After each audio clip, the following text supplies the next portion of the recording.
Nesse momento que muitas coisas estão aparecendo, sendo reveladas, e a reação inusitada dos Estados Unidos da América, o jornalista Glenn Greenwald acabou tendo um vídeo vazado dele, né? Não ele fazendo, né?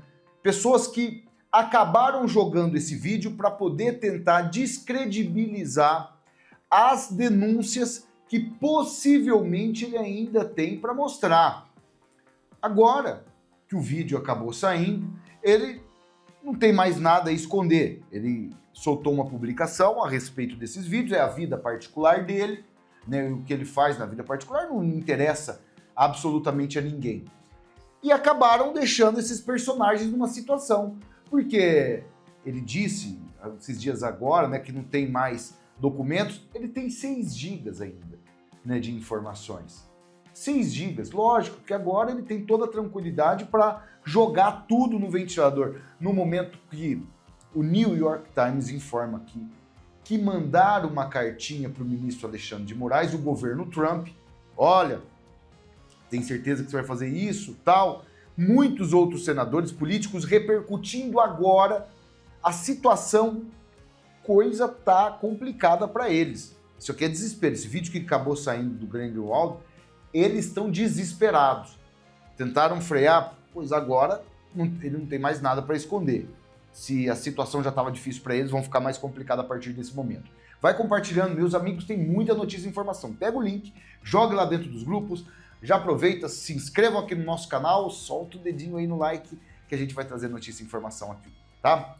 Antes, meus amigos, eu quero passar para vocês, para todo mundo que está acompanhando, uma ótima oportunidade para você prosperar, para você ter a tão sonhada independência financeira. É possível, é realidade. Basta, meus amigos, sair da zona de conforto é muito importante. Por quê? Eu falo sempre, meus amigos, às vezes a gente fica aberto a uma possibilidade apenas, e o mundo está aberto a milhões, principalmente aqui nas redes sociais.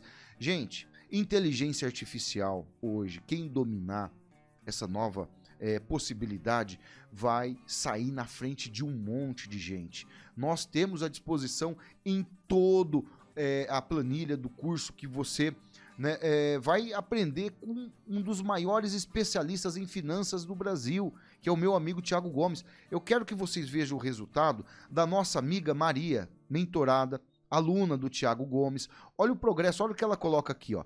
Esse foi o meu resultado, tudo com a sua ajuda. Posso dizer que com essa conquista ajudou muito nessa nova fase que eu estou na vida. Como estou desempregado e acabei de passar por algumas complicações, não sabia o que fazer e estava desesperada. Confesso que no começo não levei muito a sério, mas decidi tentar e olha só o resultado. Ela faturou já, né, em alguns dias aí de trabalho, 984 dólares e 78 centavos para ser mais exato. Esse valor, meus amigos, dá mais de 5 mil reais. É uma ótima alternativa. Além de você adquirir um conhecimento maravilhoso, você vai estar progredindo desse jeito mais tempo com a família, trabalhando em casa. Utilize como uma segunda fonte de renda, que vocês vão ver só o progresso, logo se transforma em primeira. Tem uma aula gratuita para todo mundo aproveitar. O link está aqui logo abaixo. Acabou o vídeo, não perca essa grande oportunidade. Link aqui logo abaixo. Olha aqui, sociedade como um todo se manifestando e mandando mensagem de solidariedade ao Greenwald. Paulo Figueiredo aqui também, né? Todos nós.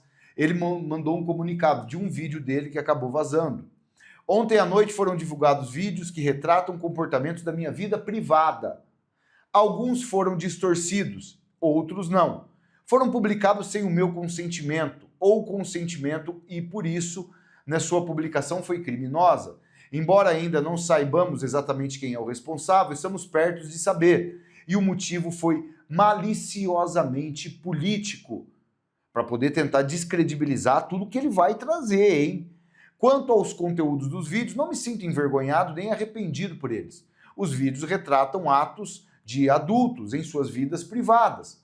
Todos eles demonstram um comportamento totalmente consensual, sem prejudicar ninguém. Obviamente, por ser desconfortável e desagradável, quando o seu comportamento privado é tornado público contra sua vontade, é por isso que o comportamento é privado em primeiro lugar. Mas o único erro é a publicação criminosa e maliciosa dos vídeos para promover uma agenda política. Cada um pode naturalmente formar suas opiniões, como muitos fazem quando se trata da vida alheia. Isso não mudará meu trabalho. Continuarei exercendo todas as vertentes do meu jornalismo, perseguindo as causas mais importantes para mim, exatamente como antes. Ou seja, agora o Glenn coloca aqui, vocês divulgaram vídeos meus? Eu não tenho absolutamente mais nada a temer. Agora vou jogar tudo no ventilador. Tá bem aqui, né? E a gente manda muita solidariedade para ele nesse momento. Não é fácil enfrentar esses elementos que o Glenn está enfrentando. E olha, o mundo vem repercutindo tudo. Ó. Mike Lee, senador americano, pede para Marco Rubio sancionar Moraes com a lei Magnitsky. Senadores agora já estão pedindo. A gente está vendo essa reação do visto, agora eles já estão exigindo a lei Magnitsky. Este é um bom primeiro passo para o juiz, né, Alexandre de Moraes. Né, a lei Magnitsky deve ser o próximo passo, depois das sanções de vistos. Olha a informação de Metrópolis a respeito do Departamento de Justiça. Eles repreenderam o ministro em carta enviada, revelada agora pelo New York Times. Vamos ver, que é a Folha de São Paulo lá dos Estados Unidos. A New York Times, publicada nesta quinta, revelou que o Departamento de Justiça do governo americano enviou uma carta ao ministro Alexandre de Moraes repreendendo o magistrado por uma ação tomada contra uma rede social americana. De acordo com a carta divulgada em matéria do jornalista Jack Nickas, o Departamento de Justiça enviou a correspondência para Moraes neste mês, repreendendo-o por ordenar que a Rumble, uma rede social americana popular entre os conservadores, bloqueasse as contas de um usuário específico. O The New York Times relata que teve acesso a uma cópia do documento que não havia sido divulgada anteriormente. O Departamento de Justiça informou ao juiz Moraes que ele poderia aplicar as leis no Brasil, mas que não poderia ordenar que empresas tomassem medidas específicas nos Estados Unidos. Procurada pelo jornal americano, a assessoria do magistrado disse que não comentaria o assunto. Rumores sobre possíveis sanções ao ministro do STF ganharam forças nos últimos dias, desde que o próprio secretário de Estado americano, Marco Rubio, afirmou no Congresso dos Estados Unidos que punições contra o membro do STF eram muito prováveis. E isso está repercutindo em geral. É a reação dos Estados Unidos todo. Olha aqui, ó, o governo Trump mandou uma carta para o ministro por ele ter censurado a plataforma Rumble, todos os provedores, né, base deles de arquivo de documentos, registrado junto com a plataforma do presidente dos Estados Unidos, Donald Trump. Aqui mais um senador, aqui agradecendo Marco Rubio, Mike Lee, né, importante senador lá nos Estados Unidos, ó, obrigado, secretário Rubio. Esse é um bom primeiro passo para o juiz brasileiro Moraes. A lei Magnitsky deve ser o próximo passo e eu encorajo a acelerar sua análise sobre a possibilidade de sancionar o juiz, responsabilizá-lo por seus ataques à democracia no Brasil e impedi-lo de emitir ordens secretas, visando censurar americanos em solo americano, né?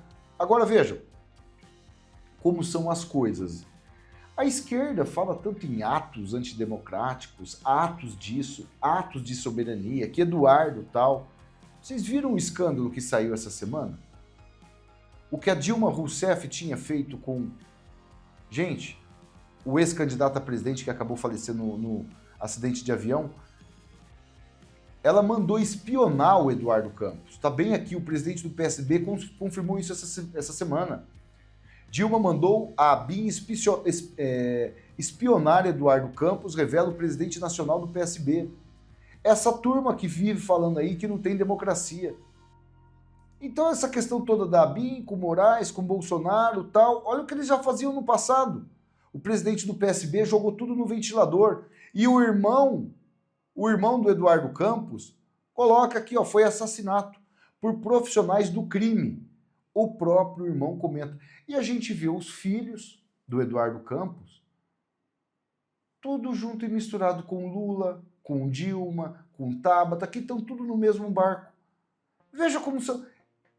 Política, absolutamente, a gente observa que eles passam até em cima da morte do próprio pai, né, para poder tá ganhando louros aí na política.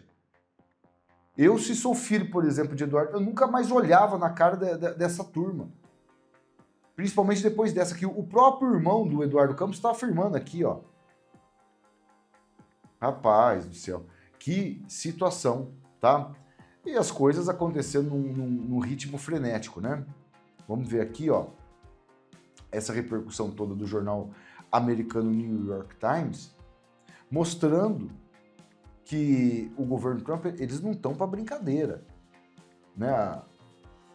A coisa já saiu da esfera que eles falavam aí de perseguição, que o ministro estava sossegado, eles até debocharam das decisões aí, depois principalmente que o presidente dos Estados Unidos foi eleito novamente o comandante do país americano, estamos já esperando as sanções, tipo num deboche, Gilmar Mendes e tal, mas parece que eles não estão tão sossegados assim conforme eles estão tentando mostrar. Né? A coisa escalonou para um outro nível. Está muito evidente isso aí. Agora, imagina a situação, vamos ver aqui a matéria, né, o Departamento de Justiça dos Estados Unidos enviando carta ao ministro do Supremo Tribunal Federal, repreendendo por censurar plataformas de redes sociais. O Departamento de Justiça disse ao ministro que ele poderia aplicar as leis no Brasil e que não poderia ordenar que essas empresas tomassem medidas específicas contra os Estados Unidos. O Departamento de Estado não informou se o juiz ainda é alvo de ação, mas a linguagem da política do Departamento de Estado se inclina fortemente para a reclamação contra ele. O senhor Marco Rubio também disse ao Congresso, né, toda aquela informação que a gente já sabia, mas a coisa está se afunilando de uma maneira muito complicada para o ministro Alexandre de Moraes. Vai ficar uma situação bem difícil dele explicar tudo o que aconteceu aqui nesses anos todos. O repórter Ivan Kleber, né, correspondente da revista Oeste nos Estados Unidos, trouxe um fato mais grave ainda. O Irã ganhou influência no Brasil. Grupo terrorista Hezbollah se expande e encontra apoio em universidades. Imagina o Trump a hora que leu essa notícia aqui, tá? Ele está fazendo um trabalho herculino lá de tirar esses elementos que a esquerda lá nos Estados Unidos colocou nas universidades. Agora ele sabendo que a coisa aqui, que os caras estão operando células terroristas aqui no nosso país.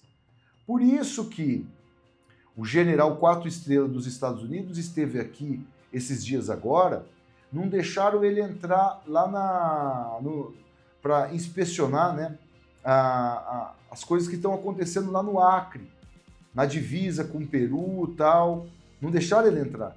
E imediatamente ele voltou para os Estados Unidos, né, e informou, olha, não deixaram a gente averiguar, porque eles mantêm parceria. O Exército Brasileiro depende muito da tecnologia americana.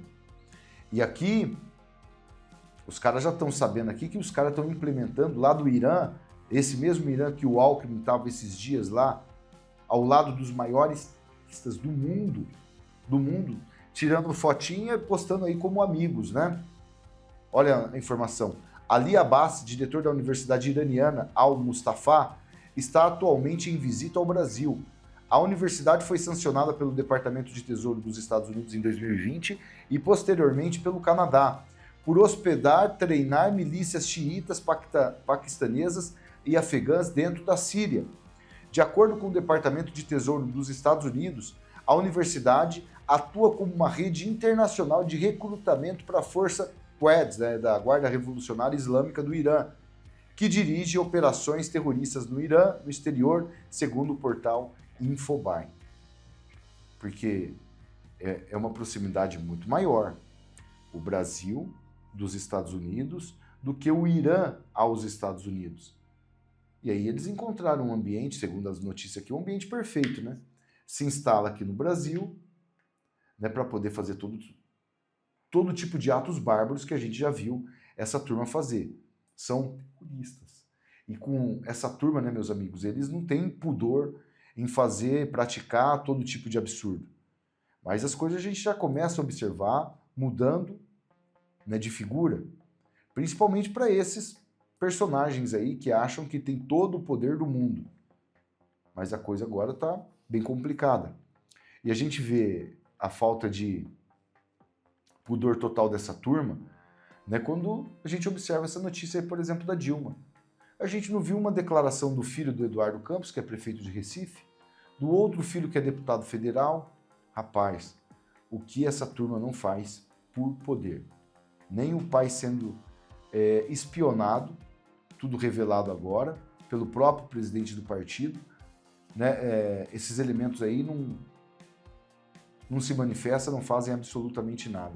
Olha aqui, ó, por exemplo, a entrevista que o presidente do PSB acabou revelando. Agora, eu não sei o PT, eu acho que a dificuldade de renovar está no PT, porque, veja, te dá um exemplo, quando o Eduardo saiu pré-candidato, vocês não acreditam o que aconteceu para evitar a candidatura de Eduardo Campos. A candidatura de Eduardo Campos saiu a fósseis, até mesmo do PSB, porque se interferiu tanto o governo da Dilma no PSB... E sofreu muitas ameaças, né? E sofreu muitas ameaças. Para se ter uma ideia, teve um agente numa greve lá de Suape, que a Dilma botou um agente da ABIN lá dentro, que foi preso lá, porque o Eduardo descobriu, ou seja, teve muitas coisas. Eu vivi tudo isso intensamente, sei o quanto foi difícil Eduardo Campos ser candidato à presidência da República. Já que o senhor está falando isso, fala inclusive, desconfio do acidente de avião, que pode ter sido... algo... Isso eu não desconfio. Eu acho que o acidente foi acidente mesmo. Sou convencido disso, mas sei que agora eu sei que as dificuldades políticas que nós passamos foram muito grandes dentro do PSB por gente insuflada pelo governo da Dilma Rousseff. Gente do PT. Gente, sim, exatamente. Para evitar a candidatura de Eduardo Campos. Que a Dilma não queria de jeito nenhum, né? Eduardo Campos. Infelizmente houve aquele acidente porque ele poderia ter sido presidente ali, se não fosse ali, teria sido em 2018. A gente viu o que aconteceu. A Marina Silva começou a liderar, só que aí a Marina Silva fez o trampolim pro PT, né? Olha como é sujeira na política. A Dilma fazendo todos aqueles ataques mais cruéis à Marina e ela não se defendia. Em nenhum momento a Marina Silva se defendia, lembram? Ela estava justamente fazendo a caminha ali, né, para que a Dilma, né, conseguisse ganhar a eleição tão polêmica. Depois o Aécio entrou na justiça, falando a questão de votos, tal... Tudo que a gente viu, que temas que a gente não pode nem comentar aqui. Peço para vocês compartilharem esse vídeo no WhatsApp, no Telegram, no Facebook, solta o dedinho aí no like, se inscreva aqui no canal, ativem o sininho. Grande abraço a todos, fiquem sempre com Deus, até o próximo vídeo. Valeu, fui!